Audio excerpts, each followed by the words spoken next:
Entrou?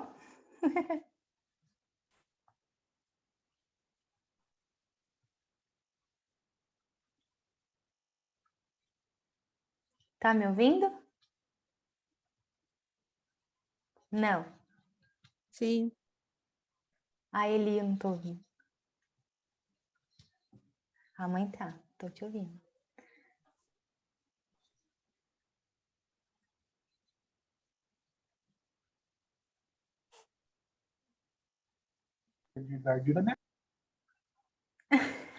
Fala pro Rafael, ele tá acompanhando, Camila? Tá. Então tá bom. Porque tava te atrapalhando, eu já ia puxar a orelha dele. Não, ele estava falando da pimenta dele aqui, mas não era só isso.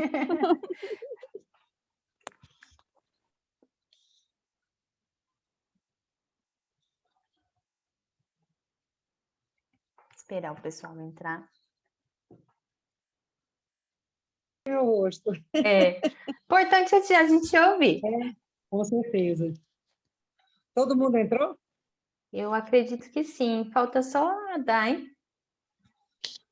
Deixa eu mandar mensagem aqui.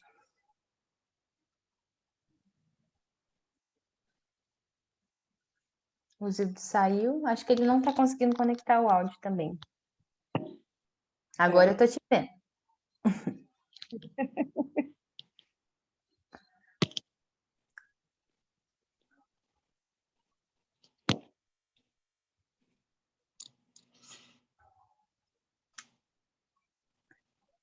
Bem, eu acho... Ah, ela tá entrando. Pronto. Ah, e a Mirelle também.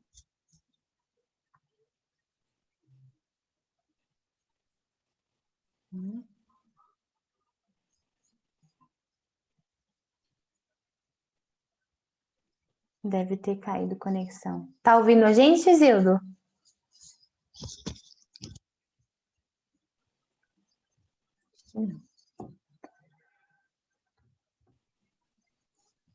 Bem, vamos continuar então.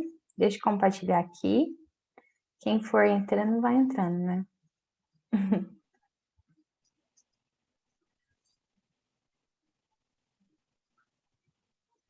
Pode falar, Eli. Começar de novo. E, voltando lá que eu estava falando, era isso. Quem me direcionava era essa garra. Eu entendi assim, que se Deus tinha me escolhido para me ser mãe, eu tinha que honrar o que Deus tinha colocado na minha vida, entendeu? Aí eu, como eu amava muito, amo muito meus meninos, senti essa missão, que eu tinha que criar esses filhos até ele ser de maior, para que Deus se sentisse assim, ela cuidou do poder para ela. Então eu fiz minha parte assim, estou fazendo minha parte até hoje nesse sentido. E hoje o que me move é viver para Jesus. Hoje eu quero fazer o que ele pede, eu quero ouvir a voz dele. Eu estou nessa pegada de hoje tentar ser o mais próxima dele possível para que ele fale comigo e eu vou fazer as coisas que ele me pede. Estou nesse mover hoje. Amém, amém. Glória a Deus. Alguém mais quer falar sobre esse assunto, gente? Sobre o que dirige a sua vida, o que já dirigiu, não dirige mais, ou que ainda continua dirigindo?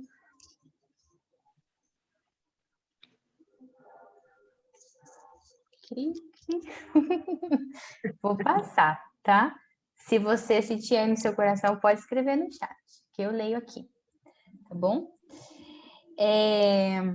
Vamos lá. Continuando.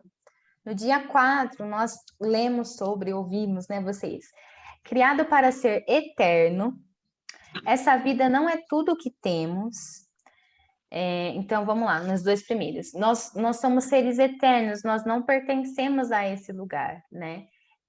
E essa vida não é tudo que nós temos. Isso aqui é só uma parte, né? Eu gosto muito de uma ilustração, eu não vou ter aqui agora, mas eu vou usar um fone para ilustrar para vocês. Não sei se vocês já viram em algum dos vídeos do YouTube que passam anúncios, sabe?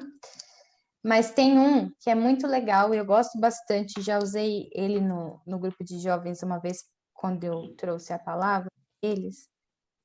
Calma aí, deixa eu desenrolar aqui. Que fala sobre a eternidade das nossas vidas, né? Exemplo, então, vou mostrar bem de perto. Aqui é a pontinha do fone. Isso daqui é a nossa vida. Isso tudo é a eternidade. Ela não tem fim. Isso daqui é só o breve momento que a gente vai passar aqui. O resto é com Deus, é eterno. E para onde a gente vai, né? O que a gente está fazendo aqui, né? Então, assim, é para a gente pensar. Na página 44, eu coloquei aí para comentar com vocês que se a vida aqui oferece muitas opções, a eternidade nos concede apenas duas: céu ou inferno. Seu relacionamento com Deus aqui determinará seu relacionamento com Ele na eternidade. Se aprender a amar a Jesus, o Filho de Deus, e confiar nele, você. Opa, desculpa. E a confiar nele, você será convidado a passar a eternidade com ele. Entretanto, se desprezar o amor, o perdão e a salvação que ele oferece, você passará a eternidade separado de Deus. Ou seja, nós necessitamos estar ligados com Deus, né? Eu não lembro quem falou isso, mas eu me lembro, foi uma frase que me marcou bastante, foi como que você quer passar a eternidade no céu se nem aqui você se relaciona com Deus? Né? Se você não ora, se você não busca, se você não lê sua palavra, se você não serve outras pessoas, né? Como? Né? Não tem cabimento você querer estar com Deus sem querer estar com Ele aqui já agora, né? Eu lembrei agora de uma música do Leonardo Gonçalves, que ele fala que... Ai, gente, é Sublime o nome da música. Ele fala: encontrei a calmaria de um lugar que só provento da paz, bem junto às águas tranquilas. Sou estrangeiro, mas compreendo que o eterno lar começa no momento em que vivo para te encontrar, ou seja, começa no já, quando a gente vive para encontrar Jesus. Não vai começar lá na frente. Quando a gente morrer, vai começar o reino. Não, o reino começa agora. O reino já veio sobre nós, que é Jesus. Nós precisamos expandir o reino e buscar nos aperfeiçoar no reino até que ele venha definitivamente e reine sobre nós, né? Aí, nesse dia também, nós vimos a respeito das prioridades reordenadas e da ponta do iceberg, que eu coloquei na página 45. Essa questão das prioridades reordenadas. À luz da eternidade, os valores mudam, né? Os valores da vida como um todo. Você utiliza mais sabiamente o dinheiro, o tempo e passa a dar maior valor à sua personalidade e aos seus relacionamentos, em vez de valorizar fama, riqueza, realizações ou mesmo prazeres. As prioridades são reordenadas. E aí, essa ponta do iceberg, lá embaixo na página, ele fala assim: há muito mais na vida que apenas o aqui e o agora. O que vemos hoje é apenas a ponta do iceberg. A eternidade é tudo o que você não vê sob a superfície. Então, lembra do Titanic que bateu lá, né? Foi a ponta do iceberg, só que ele estava vendo. Existia um negócio inteiro ainda, né? Lá para dentro. Deixa eu ver o chat aqui. Minha mãe falando sobre o tema anterior, ela disse assim: gente, vocês conhecem minha mãe? Acho que todo mundo. Ah, só a Dai não conhece minha mãe. Minha mãe é Nilcinha, tá, Dai? Ela disse assim: minha vida também já foi guiada assim como você, Eliane.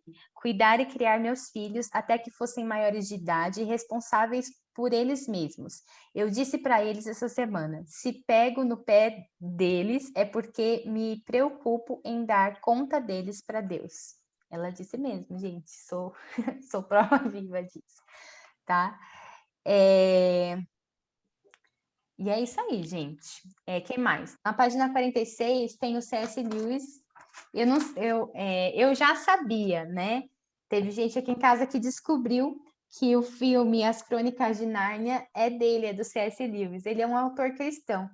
E quando eu descobri isso, eu fiquei maravilhada, né? Aliás, eu tenho que assistir de novo As Crônicas de Nárnia para entender melhor, né? Porque às vezes eu assisti faz muito tempo e não entendi nada do filme. Mas depois que eu recebi essa informação que ele era um autor cristão e que as crônicas é dele, então a gente vê os elementos nas Crônicas de Nárnia. O leão representa Deus, a menininha representa nós, seres humanos, né? Então é muito legal você assistir e ver pelo um outro ângulo, né? Então, na página 46 está escrito assim, uma situação dele, nas Crônicas de Nárnia. Para nós, este é o fim de todas as histórias. Para eles, porém, este foi apenas o começo da verdadeira história, quando eles vão para Nárnia, né? Toda a vida deles neste mundo e todas as suas aventuras haviam sido apenas a capa e a primeira página do livro. Agora, finalmente, estavam começando o capítulo 1 da grande história que ninguém na Terra jamais leu. A história que continua eternamente e na qual cada capítulo é muito melhor do que o anterior. Então, assim, muito legal, né? Eles estavam começando só o primeiro capítulo do que viria eternamente, né? É muito, muito, muito legal isso mesmo.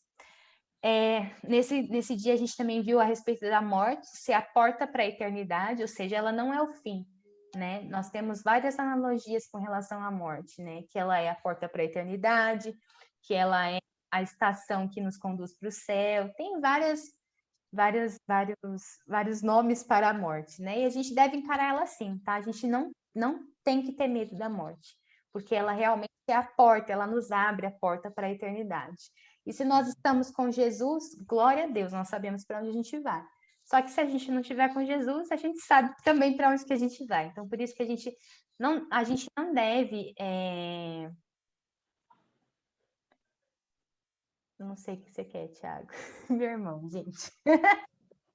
A gente não deve buscar Jesus por medo do inferno. A gente deve buscar Jesus pelo medo de ficar longe da presença dele eternamente, né? Eu ouvi isso uma vez, não tá aqui, você quer não? Eu ouvi isso uma vez e nunca mais esqueci. Você não deve buscar a Jesus por medo, mas você deve buscar a Jesus por medo do inferno. Você deve buscar a Jesus por medo de ficar longe dele eternamente. E cada dia é como se fosse o último dia. Nós precisamos viver assim, né? Ele cita aqui, né, que há alguns anos uma frase popular encorajava as pessoas a viver cada dia como o primeiro dia do resto da sua vida. Na verdade, seria mais sábio viver cada dia como se fosse o último. É necessário, aí ele cita um autor aqui, é necessário que o assunto de cada dia seja preparar-se para o nosso último dia. Isso é muito forte, né? O assunto de cada dia seja nos preparar para o último dia, porque aqui é uma estação, né?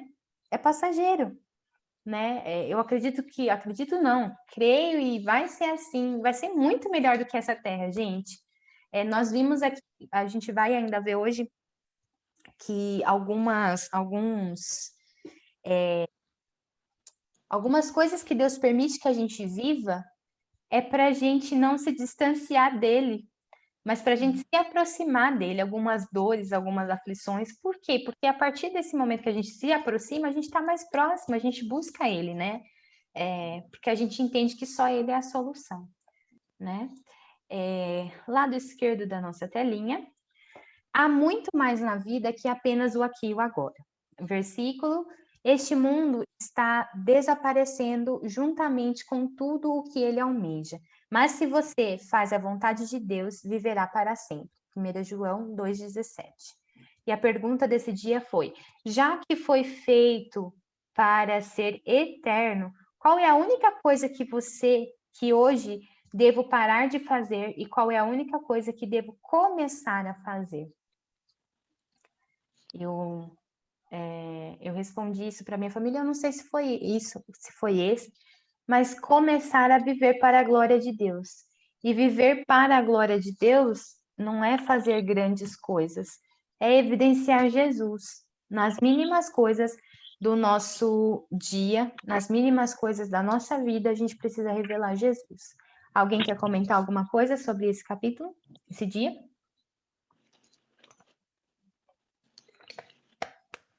Vou passar, então. Opa. Dia 5, pensando sobre o meu propósito de vida. Opa, confundi. No dia 5 nós vimos, enxergando a vida do ponto de vista de Deus, ou seja, como ele vê, como ele criou a vida para ser feita, né, na verdade, e o que o pecado fez na humanidade. Sua vida é formada como você a enxerga. Eu já leio aqui, né? Sua vida é formada como você a enxerga, né? Aí ele dá vários exemplos de como as pessoas veem a vida. Veem a vida como um carrossel, como uma pista de corrida. Ele dá vários exemplos, né? 3 metáforas sobre a vida, que ela é um teste e um cargo de confiança. E depois, no outro capítulo, ele vai falar da terceira, né? E esse cargo de confiança é um ato de fé, né? Na página 51, aqui, eu coloquei 51 e... tá, era para eu falar disso. Já falei. Somos administradores de tudo que Deus nos dá. Ele, então, fala aqui, né, que todas as coisas que Deus coloca o controle nas nossas mãos, a gente é responsável por cada uma delas, né? Então, assim, se ele nos confiou, é porque ele acredita em nós, que a gente vai dar conta daquilo, né? É aquela famosa frase que a gente sempre escuta, e é um versículo, né? Que ele não nos dá a carga maior do que nós podemos suportar. Então, esse é o nosso Deus, esse é o nosso Pai, e ele é fiel, né? E aí eu coloquei as férias do Havaí, que é um exemplo que ele trouxe, né? Um casal de amigos emprestou a casa para eles, desfrutarem da casa, mas eles sabiam que a casa não era deles. Eles pintaram e bordaram na casa, mas com responsabilidade, porque eles sabiam que a casa não era deles, né? E assim deve ser a gente, né? E aqui entra muita questão ambiental também, né? Do meio ambiente, da gente cuidar do lugar onde a gente vive, né? Fazer as coisas corretas para que a gente não seja prejudicado, né? Embora as pessoas não tenham essa percepção, né? Infelizmente. Mas a gente precisa. Essa morada aqui, ela é uma morada provisória e uma morada de aluguel, vamos dizer assim, né? Nós recebemos de graça, a gente não precisa pagar, mas um dia o dono do aluguel vai vir e vai fazer auditoria com a gente. Aí, o dinheiro, na página 54, algo que ele fala sobre o dinheiro. Ele diz assim: a maioria das pessoas não percebe que o dinheiro é tanto um teste quanto um cargo de confiança designado por Deus, que usa a área financeira para nos ensinar a confiar nele. E, para muitos, o dinheiro é o maior de todos os testes. Deus observa como usamos o dinheiro para avaliar se somos confiáveis. A Bíblia nos diz: se vocês forem indignos de confiança em relação às riquezas deste mundo, quem lhes confiará as verdadeiras riquezas celestiais? Então, ele fala a respeito do dinheiro ser um teste nas nossas vidas e um cargo de confiança, né? Um teste no sentido de para ver quem governa a sua vida, é o dinheiro que governa a sua vida, né? E aí, com relação ao cargo de confiança, de que ele nos dá riquezas, sim, aquilo que a gente pode administrar, né? Muitas pessoas oram e falam assim: eu quero ser rico, Deus, eu quero ser rico. Será que você, sendo rico, vai usar a sua riqueza para a glória de Deus? Vai usar a sua riqueza para as boas ações? Vai usar a sua riqueza para dar? Porque Deus, ele não dá riqueza para gente que não é desprendido, gente. Se você for ver, os caras mais ricos do universo, eles são patrocinadores das maiores redes assistencialistas do mundo. Por quê?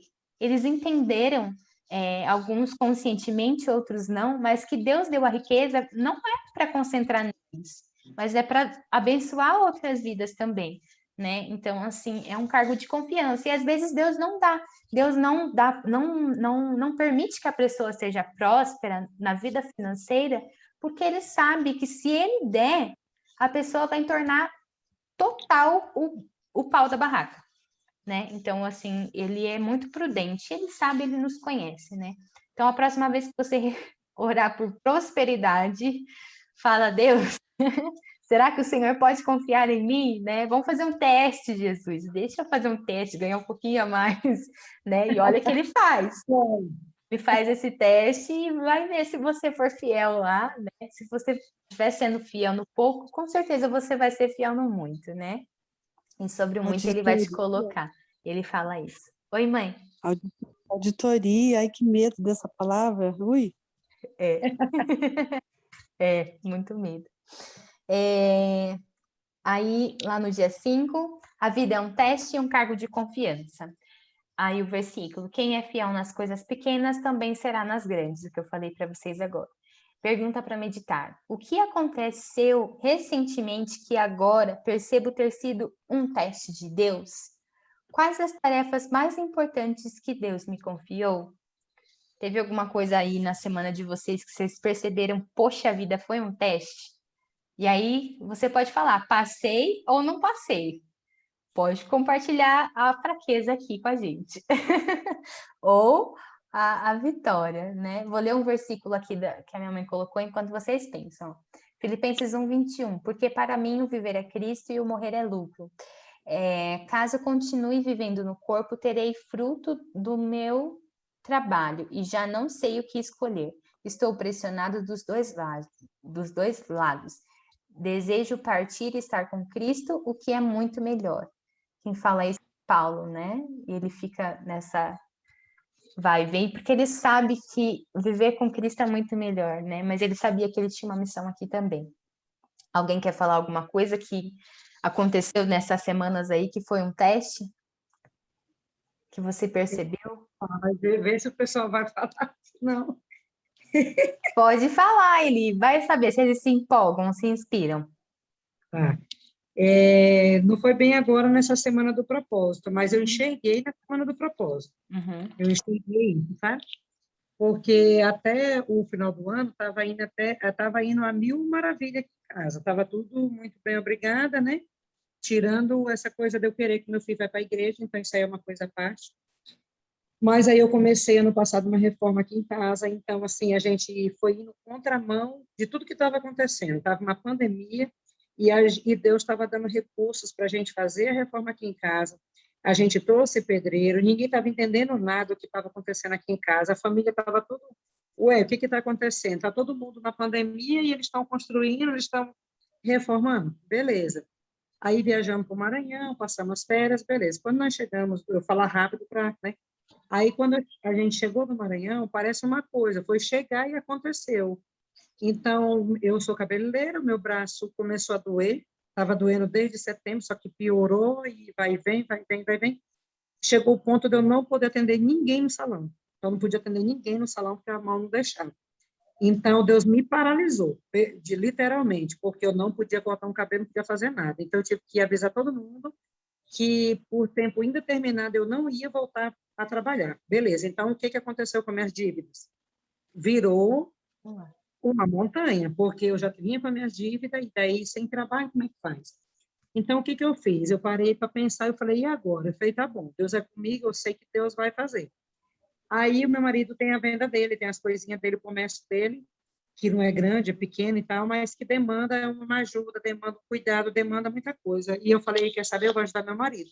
Eu vou aprender como que vende lá, eu vou aprender os preços dos produtos, eu vou aprender a trabalhar e vou revezar com ele. Então, nesse meio tempo, ele vai fazer um período, eu vou fazer outro, uma mão vai lavar a outra e a gente vai dar certo. Então, tudo isso aqui, e eu naquela turbulência, eu falei, Deus, o que o Senhor quer comigo? Porque o Senhor me paralisou, e agora? Aí, ao mesmo tempo, eu pensava, mas o Senhor me deu essa profissão, e agora eu estou assim, então, assim, é do Senhor esse mal que eu estou passando? Foi o Senhor que permitiu mesmo? De eu estar assim, paralisada? O que eu faço? Eu fiquei meio sem saber, eu falei, e agora? Sou formada, sou professora, é para eu dar aula? O Senhor me paralisou aqui para eu ir dar aula?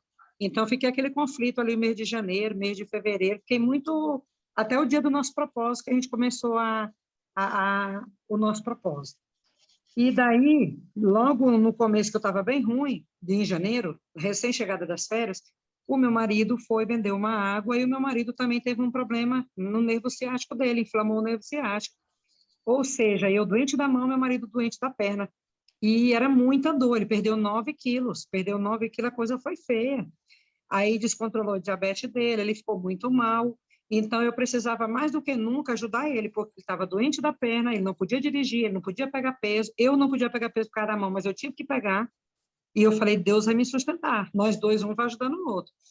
E aí eu fui indo, aí depois eu falei, aí quando a gente começou o propósito, que eu fui vendo, a gente foi fazendo as leituras, eu fui vendo os versículos e tudo, eu falei, Senhor, eu acho que foi um teste, eu acho que o Senhor me testou, eu acho que o Senhor me testou, e eu acho que eu passei, porque eu não murmurei, eu fiquei triste, que é normal, porque Sim.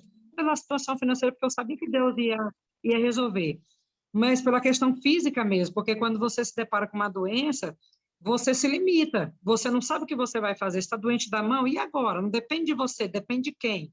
E se for por resto da vida? E se for por um tempo? Qual período? Então, era uma incerteza muito grande que eu fiquei, né? Daquela mão doendo, sem parar, não podia fazer nada com aquela mão doendo. Tive que imobilizar a mão para dormir, que a mão estava doendo sem parar, não dava para lavar a louça, não dava para fazer nada, mas eu fazia sim, porque eu não podia me limitar. Eu falava, é dor, mas eu vou continuar. Então, aí, conforme o propósito, eu falei, Deus me testou e eu acho que eu passei, porque assim, o meu marido agora está bem, está voltando os quilos lá que ele perdeu 9 quilos, voltou 4, acho que deve ter voltado os 5 já, está ficando bonitinho de novo, porque ele estava tão magrinho, tadinho.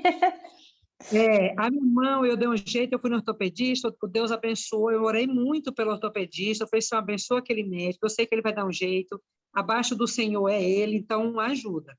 Ajuda o teu filho a me ajudar. E aí eu fui no ortopedista, o doutor passou remédio, eu tomei os remédios, e agora minha mão está 95, quase 100%, né? Nas minhas limitações, está muito bem. A perna do meu marido também melhorou também 95, ele já está tomando injeção, mas desde janeiro, hein? Desde janeiro a gente está tomando remédio. E ainda falta, acho que 2 injeções para ele tomar. Então, assim, eu vejo que o Senhor cuidou, porque o meu marido, ele conseguiu arcar com as despesas, a gente não está conseguindo levar, graças a Deus. Eu voltei para o salão, já estou conseguindo fazer uns cortes, umas sobrancelhas, e eu vejo o cuidado do Senhor. Então, é isso. Se for um teste, Deus me provou e viu que ele teve misericórdia de nós, né? E eu sei que ele ainda pode fazer outros assim, e eu me acheguei a ele, porque como eu fechei o salão, o que eu fiz? Eu falei, então, se eu tenho mais tempo, eu vou orar, eu vou buscar mais o Senhor, eu vou meditar, eu vou me doar. Então, eu também entrei no propósito, tenho abençoado a vida de outras pessoas. E, graças a Deus, eu creio que esse tempo não foi para o mal, foi para o bem. E eu agradeço muito a Deus. Queria Amém. compartilhar com vocês isso aí. Amém. Glória a Deus, Eli. Glória a Deus. Deus é fiel e nos mostra, né? Com certeza. E olha que legal, você foi enxergar isso fazendo o propósito, né? Que você estava sendo testada, né? Você entendeu o que era a situação, né? Isso é muito legal mesmo. Mas alguém quer falar, gente? Senão a gente pode passar, tá? Estamos quase no final, falta só 2 capítulos. Vamos lá, 2 dias aí. Tem um chat piscando aqui. Palmas para você, Eliane. Vamos lá. Opa, do lado direito. A vida é uma atribuição temporária. Então, de novo aqui sobre esse tempo, né? Você ter um fim. Aí ele fala sobre o green card espiritual, né? Que as pessoas, para trabalharem lá nos Estados Unidos, eles precisam apresentar isso, né? Para dizer, ó, eu sou de outro lugar, mas eu tô aqui para trabalhar. E a mesma coisa a gente precisa, né? Eu sou do céu, mas eu tô aqui para fazer o que Deus pediu para eu estar aqui, né? A gente tem que sempre lembrar dessa identidade que nós temos, que nós não somos aqui, nós somos do céu. Nossa identidade está no lar eterno e nossa pátria é o céu, né? Como a gente disse aqui. Aí, então, foi muito forte para mim, assim, não sei para vocês, quando eu li sobre o adultério espiritual. Ó, ele fala na página 57. Deus é bastante categórico sobre o perigo de viver o aqui e o agora, adotando valores, prioridades e estilos de vida terrenos. Ele chama adultério espiritual nosso flerte com as tentações deste mundo. A Bíblia diz: vocês estão tentando passar a perna em Deus. Se tudo o que querem é benefício próprio e enganar os outros, acabarão inimigos de Deus. Tiago 4:4. Então, assim, é uma expressão muito forte, né? Nesse sentido de que ele não abre mão dos princípios, né? Ele não abre mão que a gente viva para o céu, para a eternidade. Ele não gosta que a gente viva o aqui e agora no presente, né? Com os padrões do presente. Então, eu achei muito forte essa expressão adultério espiritual, né? Que é uma traição. É uma traição. A gente está colocando outro lugar no lugar do noivo, né? Do lugar de Jesus nas nossas vidas. Embaixador de uma nação inimiga, quando ele fala, né? Que uma pessoa foi chamada para ser embaixador na nação inimiga. Ele vai precisar conhecer a linguagem daquele lugar, os costumes e tudo mais. Só que vai dar ruim se ele se juntar com aquele povo, né? A Bíblia diz que nós estamos no mundo, mas não somos desse mundo. Ou seja, a gente pode partilhar assim, momentos com pessoas que que não fazem parte do nosso meio cristão. Sim, nós precisamos até, porque a gente precisa revelar a glória de Deus nesses lugares também. Mas nós não podemos nos contaminar com aquilo, né? Essa semana eu estava vendo sobre o nosso culto de ontem. Quem faz parte aqui da nossa igreja, o pastor Eduardo estava falando, né? Acho que foi o de ontem, foi o de ontem, sobre a missão, né? Que muitas pessoas querem fazer missão. Quer fazer missão no carnaval, mas já mediu os custos e os benefícios disso? Será que você tem estrutura para isso? Né? Porque muitos querem ir, muitos até vão, tem um chamado para isso. Só que muitos vão no oba-oba e acabam ficando lá pulando o carnaval e não vão fazer a missão coisa nenhuma, né? E ele deu vários exemplos. Página 59. Para impedir que fiquemos muito apegados a isso tudo, ou seja, no mundo, Deus permite sentir um número relevante de descontentamentos, permite que nós sintamos, né? E desgostos na vida, anseios que jamais serão satisfeitos deste lado da eternidade. Não somos completamente felizes porque não é para ser assim. A Terra não é o nosso lar definitivo, fomos criados para algo muito melhor. Então, assim, é muito mais elevado do que o nosso pensamento pode atingir, né? Então, o tema foi: o mundo não é o meu lar, no versículo: assim fixamos os olhos naquilo, não naquilo que se vê, mas do que se não vê, pois o que se vê é transitório, mas o que se vê é eterno, 2 Coríntios 4:18. E a pergunta foi: como o fato de a vida ser uma atribuição temporária deve mudar minha maneira de viver neste exato. Como o fato da minha vida ser uma atribuição temporária deve mudar minha maneira de viver nesse exato momento. Então, assim, o que deve mudar nas nossas vidas? Sabendo que nós estamos aqui por um breve período de tempo, como eu exemplifiquei para vocês com o fone de ouvido, né? A nossa vida é isso, no tamanho da eternidade que é sem fim, né? Então, para nós pensarmos. Gente, falta 4 minutos para encerrar esse link. Pode falar, mãe. Eu penso que a brevidade da nossa vida aqui, por conta disso, né, Deus não nos permite viver plenamente felizes aqui nessa terra, né, segundo o autor aí, que diz a mesma coisa, porque se formos felizes plenamente aqui, será aqui o nosso lugar. E Deus é bem claro em dizer que nós não somos daqui. Então, como diz Paulo lá na carta dos Filipenses, né, o nosso viver aqui, ele vai ser tribuloso, sempre tribuloso. Nós não aceitamos Jesus e para ficar melhor, ao contrário, vai ficar pior às vezes, né? Muito pior, porque a pessoa, quando ela não conhece Jesus, ela até vive sim uma vida tranquila, boa, os olhos dela, tal. Aí ela vem para Jesus e fala: puxa vida, né, pastor, irmão, sei lá quem é que acompanha ela, né? Mas eu não tinha Jesus e eu não tinha nada disso, agora ficou pior a minha vida. Por quê? Porque quando a pessoa estava sem Jesus, a vida dela era dominada pelo dono desse mundo, né?